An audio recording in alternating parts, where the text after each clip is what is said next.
মা টুকি, এই দেখ, পাতা দিয়ে তোর পুতুলকে জামা বানিয়ে দিয়েছি। সত্যি তো, তুমি পাতা দিয়ে অনেক সুন্দর জামা বানিয়ে দিয়েছো। আমি তাহলে এখন আমার মানুষ বন্ধুর বাড়িতে খেলতে গেলাম মা। আচ্ছা ঠিক আছে মা, যা, আর সন্ধ্যার আগে বাড়িতে ফিরে আসিস, কেমন? এরপর টুকি পুতুলটা নিয়ে মানুষের রাজ্যে তার বন্ধুর বাড়িতে চলে যায়। বন্ধু, বন্ধু বাড়িতে আছো? দেখো, আজ আমি পুতুলের জামা বানিয়ে এনেছি। ও মা, তোমার পুতুলের জামাটা তো অনেক সুন্দর হয়েছে। কাল কিন্তু আমার জন্য সুন্দর একটা পাতার জামা বানিয়ে নিয়ে আসবে। এমন পাতার জামা পরলে গরম কম লাগবে। আচ্ছা ঠিক আছে বন্ধু, নিয়ে আসবো। চলো এখন আমরা ওই গাছের নিচে গিয়ে খেলা করি। আর এভাবেই সেই দিন কেটে যায়। পরদিন টুনি জঙ্গল থেকে কিছু গাছের পাতা নিয়ে বাড়ির দিকে আসতে থাকে। আর তখনই পথে কালু কাকুলির সাথে দেখা হয়ে যায়।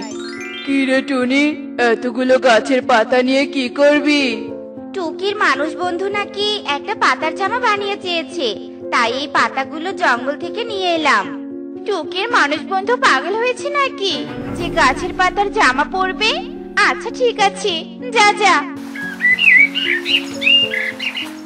কাকুলি, টুনি তো একটা ভালো ব্যবসা শুরু করেছে।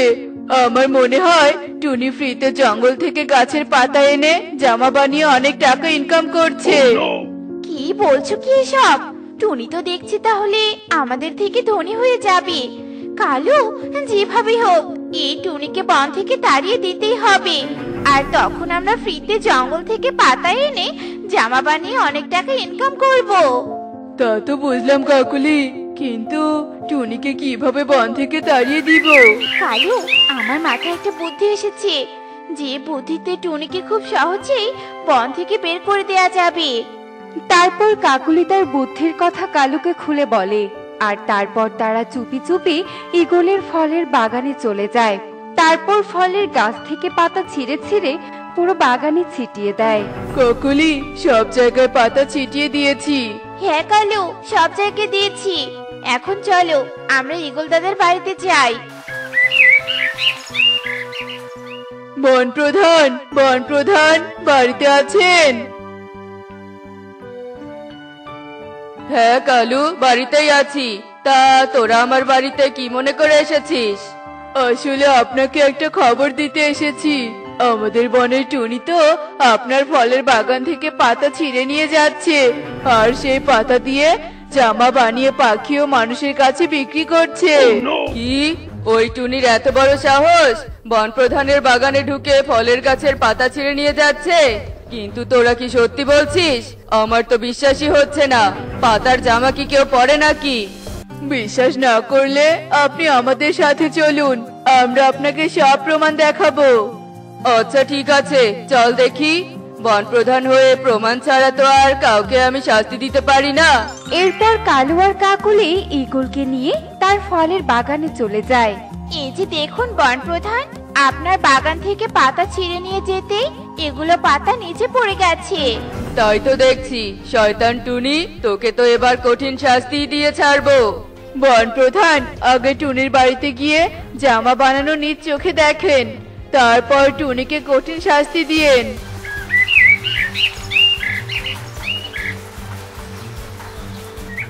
কি টুনি, তোর এত বড় সাহস? আমার ফলের বাগান থেকে গাছের পাতা ছিঁড়ে এনে জামা বানিয়ে বিক্রি করছিস? কালু কাকুলি তোর গোপন কাজের কথা না জানালে তো আমি তোকে ধরতেই পারতাম না। বন প্রধান, এসব কি বলছেন? আমি তো আপনার বাগান থেকে পাতা ছিঁড়ে নিয়ে আসিনি। কালু দাদা, এত বড় মিথ্যে অপবাদ তুমি দিতে পারলে? আমি নিজ চোখে যা দেখেছি বন প্রধানকে তাই বলেছি। বন প্রধান, এই মিথ্যেবাদী টুনিকে বন থেকে তাড়িয়ে দিন। এমন চোর পাখির সাথে আমরা বসবাস করতে চাই না। চিন্তা করিস না, আমি এক্ষুনি একে বন থেকে তাড়িয়ে দিব। এই টুনি, এই, তোর জিনিসপত্র নিয়ে বন থেকে চলে যা বলছি, নয়তো আমি তোকে মেরে হাতটা ভেঙে দিব। বুঝেছি বন প্রধান, আপনি আমার কথা বিশ্বাস করবেন না। আমি এক্ষুনি বন থেকে চলে যাচ্ছি। মা টুকি, চল ঘরে গিয়ে জিনিসপত্র গুছিয়ে নেই। হ্যাঁ মা, চলো। এরপর ঈগল কালু ও কাকুলি সেখান থেকে চলে যায় আর টুনি ও টুকি ঘরের জিনিসপত্র গোছাতে থাকে এবং কিছুক্ষণের মধ্যেই তারা প্রয়োজনীয় জিনিসপত্র নিয়ে সেখান থেকে বেরিয়ে পড়ে। মা টুকি, পাতার জামাটা তো বানানো হয়ে গেছে, চল তোর বন্ধুর বাড়িতে গিয়ে জামাটা দিয়ে তারপর পাশের বনে যাব। হ্যাঁ মা, তুমি ভালো কথাই বলেছ। আমার তো জামার কথা মনে ছিল না, আর বন্ধুকে জামা দিয়ে না গেলে তো বন্ধু মন খারাপ করতো।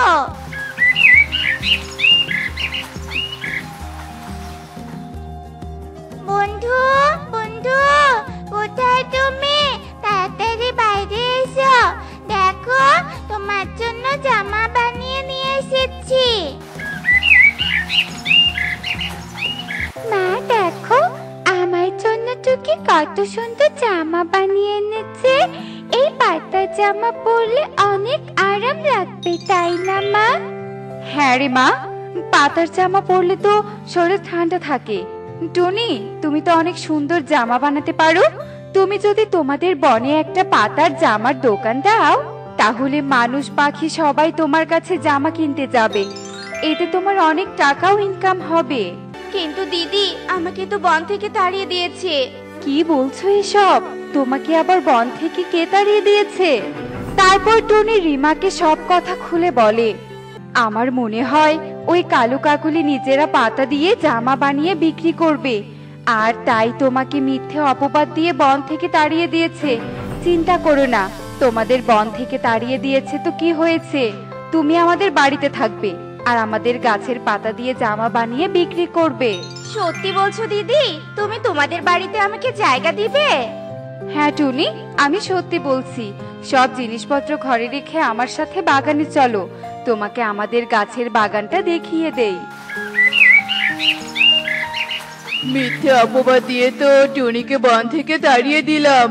এবার চলো কাকুলি, জঙ্গল থেকে গাছের পাতা এনে জামা বানানোর কাজ শুরু করে দেই। হ্যাঁ কালু, চলো। এরপর কালু কাকুলি ঝুড়ি নিয়ে গাছের পাতা আনতে জঙ্গলে চলে যায়, আর তাদের সব কথা আকাশ থেকে এক পরী শুনে ফেলে। এই পাখি দুটো তো খুব খারাপ। টুনি পাখিকে মিথ্যে অপবাদ দিয়ে তাড়িয়ে দিয়েছিস, তাই না? এবার এমন শিক্ষা দিব যে টুনি পাখিকে বনে নিয়ে আসতে বাধ্য করবি।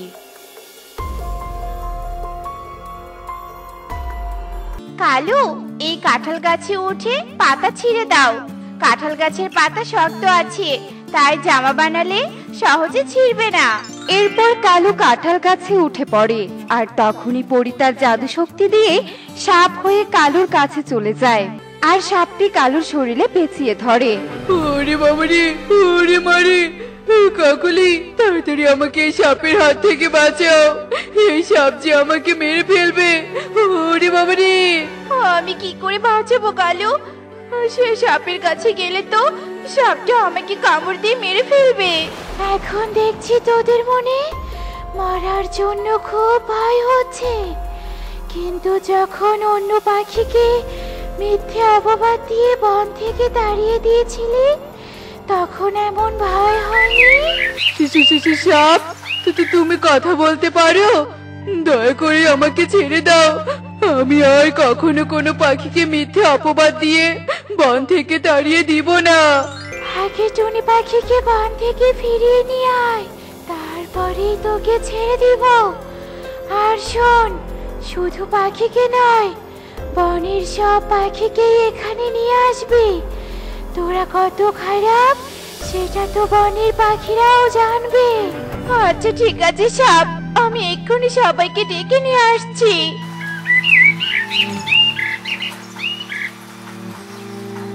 ওই তো টুকি মানুষের মেয়ের সাথে খেলা করছে, তাহলে টুনি ওই বাড়িতে আছে। টুনি বোন, আমাদের ক্ষমা করে দে। আমরা তোর সাথে অন্যায় করেছি, আর তাই আজ বড় বিপদে পড়েছি। আমাদের ক্ষমা করে দে বোন। মানে, তোমরা কি বিপদে পড়েছো? তারপর কাকলি টুনিকে সব কথা খুলে বলে, আর সব শুনে টুনি কাকুলির সাথে বনে এসে বনের সবাইকে নিয়ে জঙ্গলে চলে যায়। কালু, তোরা এত খারাপ আর এত মিথ্যাবাদী যে আমি বন প্রধান হয়েও তোদের চালাকি বুঝতে পারিনি। আমি যদি সবটা না শুনতাম তাহলে তো তোমরা সবাই টুনিকে ঘৃণার চোখেই দেখতে। তাই বলি কি, কারো মিথ্যে কথা শুনে কাউকে শাস্তি না দিয়ে কথাটা ভালো করে যাচাই করে তারপর শাস্তি দেওয়া উচিত। হ্যাঁ পরি, আমি এখন থেকে তাই করব। টুনি, আমাকে তুই ক্ষমা করে দিস। আর কালু কাকুলি, তোরা বন থেকে চলে যাবি। তোদের মতো পাখিকে আমি আমার বনে রাখতে চাই না। এরপর কালু কাকুলি বন ছেড়ে চলে যায় আর টুনি সবকিছু নিয়ে তার বাড়িতে ফিরে আসে। একে কনক, এত জোরে ঝড় বাতাস হচ্ছে তবুও কোনো আম পড়ছে না কেন? ওই দেখ, দুটো আম পড়েছে। চল টুকি, দুজনে দুটো আম ভাগাভাগি করে নেই আর এক্ষুনি এখান থেকে চলে যাই। হ্যাঁ কনক, চল। মা বলে ঝড় বাতাসে বাইরে থাকতে নেই, তা না হলে যে কোনো দুর্ঘটনা হয়ে যেতে পারে। এরপর টুকি ও কনক দুজনে একটা করে আম কুড়িয়ে নিয়ে সেখান থেকে চলে যায়। আর যাওয়ার সময় তারা একটা খরগোশ ছানাকে দেখতে পায়। বাঁচাও, আমাকে কেউ বাঁচাও, আমাকে কেউ বাঁচাও। আরে, খরগোশ ছানাটা অনেক বড় বিপদে পড়েছে আর জীবন হারানোর ভয়ে কারো কাছে সাহায্য চাইছে। আর এখানে তো আমরা ছাড়া আর কেউ নেই। এখন আমাদের উচিত খরগোশ ছানাকে সাহায্য করা। না টুকি, ওকে সাহায্য করতে গেলে আমাদের বিপদ হয়ে যেতে পারে। তাই চল, এক্ষুনি আমরা এখান থেকে চলে যাই। না কনক, আমার মা বলে কেউ বিপদে পড়লে তাকে সাহায্য করতে হয়, আর ভয় পেয়ে পালিয়ে গেলে আমরা কখনোই খরগোশ ছানার কাছে ক্ষমা পাবো না, বুঝলে? এই কথা বলে টুকি তার পাশে পড়ে থাকা একটা কাঠ নিয়ে সাপকে তাড়িয়ে দেয়। আমার জীবন বাঁচানোর জন্য তোমাকে অনেক ধন্যবাদ। আচ্ছা, তুমি একা এই বনে কেন এসেছো? তুমি জানো না এই বনে অনেক হিংস্র পশু থাকে আর যে কোনো সময় তোমার বিপদ হয়ে যেতে পারে। এবারের মতো তো আমরা তোমাকে বাঁচিয়ে নিলাম, আরেকবার বিপদে পড়ার আগে বাড়িতে চলে যাও। এই বনে এসে আমি আমার মালিককে হারিয়ে ফেলেছি, আর আমি তো অনেক ছোট, তাই আমি আমার মালিকের বাড়ি যাওয়ার পথটা চিনি না। কিন্তু এখানে থাকলে তো তুমি আবার বিপদে পড়ে যাবে। এর থেকে ভালো তুমি আমাদের বাড়িতে চলো, আর তোমার মালিককে খুঁজে না পাওয়া পর্যন্ত তুমি আমাদের সাথে থেকো, কেমন? এরপর টুকি খরগোশ ছানাকে পিঠে নিয়ে বাড়িতে চলে যায় আর কনকও তার বাড়িতে চলে যায়। একি রে মা, এত সুন্দর খরগোশ ছানাকে তুই কোথা থেকে নিয়ে এলি? এরপর টুকি টনিকে সব কথা খুলে বলে। ঠিক আছে, এখন থেকেও আমাদের সাথেই থাকবে। টনি মাসি, ও টনি মাসি, আমার খুব গরম লেগেছে, আর গরমে ঠান্ডা পানি ছাড়া আমি গোসল করতে পারি না। আর এজন্য আমার মালিক আমার জন্য একটা সুইমিং পুল বানিয়ে দিয়েছিল। তুই এতদিন হয়তো অনেক ধনীর বাড়িতে ছিলি, কিন্তু আমরা তো অনেক গরিব, আমাদের নুন আনতে পান্তা ফুরিয়ে যায়। তোকে আমরা এই গরমের জন্য সুইমিং পুল বানিয়ে দিব কিভাবে বলতো? ইকরির বাবা তো ইকরিকে একটা সুইমিং পুল বানিয়ে দিয়েছে মা। আমি বরং ওকে নিয়ে ইকরির বাড়িতে যাই। ঠিক আছে টনি মাসি, তাহলে আমার সুইমিং পুল লাগবে না। তোমরা আমার বিপদের দিনে আমাকে থাকতে দিয়েছো, এটাই অনেক। মা, ও মা, আমি খরগোশ ছানাকে নিয়ে আমার বন্ধুদের কাছে যাই আর ওদের সাথে পরিচয় করিয়ে দেই, কেমন? এরপর টুকি খরগোশ ছানাকে নিয়ে ইকরির বাড়িতে চলে যায়। ইকরি, এই ইকরি, এই দেখ, ও আমাদের নতুন বন্ধু। ও না ঠান্ডা পানিতে গোসল করতে চাইছে, কিন্তু আমাদের তো কোনো ঠান্ডা পানির পুকুর নেই, তাই তোদের সুইমিং পুলে গোসল করাতে ওকে নিয়ে এলাম রে। আচ্ছা ঠিক আছে টুকি, তুই ওকে সুইমিং পুলে গোসল করতে দে, আমি এখন পড়তে যাব। তোরা গোসল করা শেষ হলে চলে যাস, কেমন? তোকে অনেক ধন্যবাদ রে। এরপর ইকরি সেখান থেকে চলে যায় আর খরগোশ ছানাও অনেক আনন্দ করে সুইমিং পুলে গোসল করতে থাকে। আর এভাবে দেখতে দেখতে সেই দিন কেটে যায়।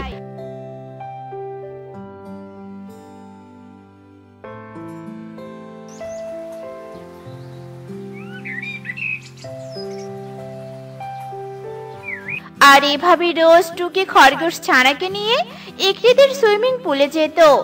আর এভাবে দেখতে দেখতে বেশ কিছুদিন কেটে যায়। আর আবারও একদিন টুকি ও তার খরগোশ ছানা ইকরিদের সুইমিং পুলে যায়। এসো টুকি, তুমিও এসো। এই গরমে ঠান্ডা পানিতে গোসল করলে তোমার খুব ভালো লাগবে। সত্যি বলছো? আমি কখনো এমন সুইমিং পুলে গোসল করিনি, তবে তোমার কথা শুনে আমারও ঠান্ডা পানিতে নেমে গোসল করতে খুব ইচ্ছে করছে। তাহলে দেরি করছিস কেন? আর তুই আমাদের সাথে আয়। এরপর টুকি ইকরি ও খরগোশ ছানা মিলে অনেক মজা করে গোসল করতে থাকে। আর কিছুক্ষণ পরে সেখানে ইগলি চলে আসে। হায় হায় রে, এ কি দেখছি আমি! আমার এত দামি সুইমিং পুলে গরিব টুনির মেয়ে এসে গোসল করছে। গেল রে গেল, সুইমিং পুলের ঠান্ডা পানিগুলো নোংরা হয়ে গেল। আর সাথে দেখি একটা খরগোশ ছানাকেও এনেছে। মা, ও মা, তুমি ওদেরকে বকো না, ওরা তো আমার খুব ভালো বন্ধু। ওরা আমার খুব ভালো বন্ধু? চুপ কর বজ্জাত মেয়ে, তোকে না কতবার বলেছি এর সাথে না মিশতে, তবুও তুই ওর সাথে বন্ধুত্ব করেছিস। আজ তোর বাবা বাড়িতে আসুক, তারপর তোকে দেখাবো মজা। মাসি, ও মাসি, তুমি ওকে বকা দিও না মাসি। আমি জানি আমরা গরিব, আর এই জন্য আমরা গরমের দিনেও ওই পুকুরেই গোসল করি।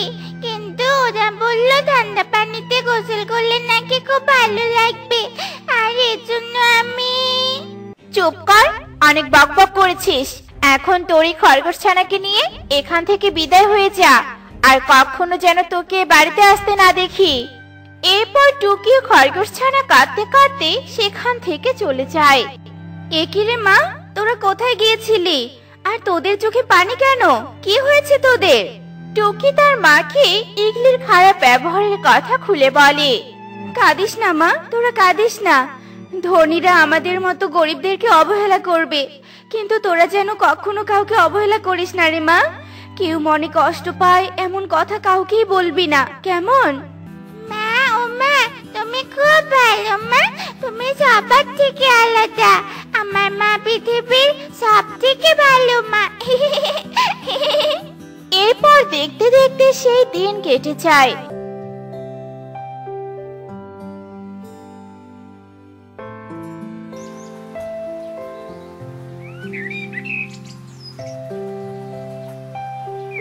পরের দিন সকালে টনি ও টুকি তাদের বাড়ির সামনে অনেক বড় একটা সুইমিং পুল দেখতে পায়। এ কি, এত বড় সুইমিং পুল এখানে কিভাবে এলো? আমি বলছি মাসি, এই সুইমিং পুলটা আমার মালিক তোমাদেরকে উপহার দিয়েছে। তার মানে তুমি তোমার মালিককে খুঁজে পেয়েছো? কিন্তু কিভাবে? শোনো তবে, ওই তো আমার মালিক। কিন্তু আমার মালিক এত রাতে কোথায় যাচ্ছে? এখনই আমাকে আমার মালিকের কাছে যেতে হবে। এরপর আমি আমার মালিকের সামনে যাই। এ কি, তুই এতদিন কোথায় ছিলি? আমি যে তোকে প্রতিদিন এই বনে খুঁজতে আসি, আজও তোকে খুঁজতে এসেছিলাম, কিন্তু তোকে কোথাও খুঁজে না পেয়ে আমি বাড়িতে ফিরে যাচ্ছিলাম। ওই যে বাড়িটা দেখতে পাচ্ছ, ওটা হচ্ছে টনি মাসির বাড়ি, আর ওই বাড়িতেই আমি ছিলাম মালিক। ঠিক আছে, তোকে একবার যখন খুঁজে পেয়েছি আর হারাতে চাই না। চল, তুই এখনই আমার সাথে চল। না মালিক, টনি মাসিকে না বলে আমি আপনার সাথে যেতে পারবো না, কেননা ওরা এতদিন আমাকে অনেক যত্ন করেছে। আর মালিক, আপনার তো অনেক টাকা, টনি মাসিকে একটা সুইমিং পুল বানিয়ে দিন না মালিক। এই গরমে ওরা ঠান্ডা পানিতে গোসল করতে পারে না।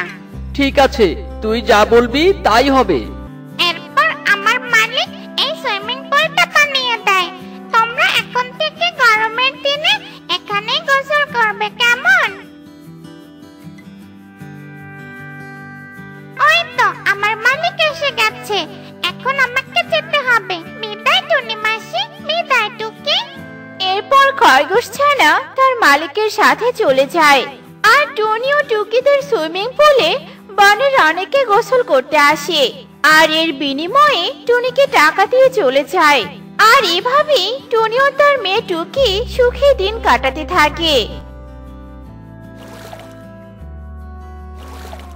দেখলে তো বন্ধুরা, কেউ বিপদে পড়লে ভয় না পেয়ে তাকে সাহায্য করতে হয়, কেননা তার মতো তুমিও কোনো বিপদে পড়তে পারো। তাই একে অপরের বিপদে এগিয়ে গিয়ে আমাদের মিলেমিশে থাকা উচিত।